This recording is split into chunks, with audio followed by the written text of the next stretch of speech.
গোটা দেশ তথা রাজ্যে ভারতীয় জনতা পার্টির রাষ্ট্রীয় সদস্যতা অভিযান পর্ব চলছে। এই সদস্যতা প্রক্রিয়াকে কেন্দ্র করে আগামী 25, 26 এবং 27 সেপ্টেম্বর বিশেষ অভিযান চলবে। এরই অঙ্গ হিসাবে সোমবার রাইমাভ্যালি মণ্ডলের উদ্যোগে কালাঝাড়ি রামনগর কমিউনিটি হলে সদস্যতা অভিযানের বিশেষ কর্মশালা অনুষ্ঠিত হয়। সেখানে উপস্থিত ছিলেন বিজেপি প্রদেশ সভাপতি তথা রাজ্যসভার সাংসদ রাজীব ভট্টাচার্য, রাইমাভ্যালি মণ্ডল সভাপতি সমীর রঞ্জন ত্রিপুরা, এমডিসি ভূমিকানন্দ রিয়াং, বিজেপি ধলাই জেলা সভাপতি পতিরাম ত্রিপুরা, সহসভাপতি বিকাশ চাকমা প্রমুখ।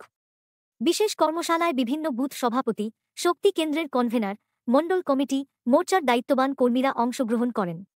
সেখানে আলোচনা করতে গিয়ে রাজ্য সভাপতি রাজীব ভট্টাচার্য বলেন, সমাজের সর্বস্তরের জনগণকে এই প্রক্রিয়ায় সামিল করা আমাদের দায়িত্ব। ভারতীয় জনতা পার্টির নীতি আদর্শকে সর্বব্যাপী প্রসারিত করতে হলে দলের সদস্যতা সংখ্যা বৃদ্ধি একান্ত প্রয়োজন। এদিনের কর্মশালাকে ঘিরে দলীয় কর্মী সমর্থকদের মধ্যে ব্যাপক সাড়া লক্ষ্য করা যায়।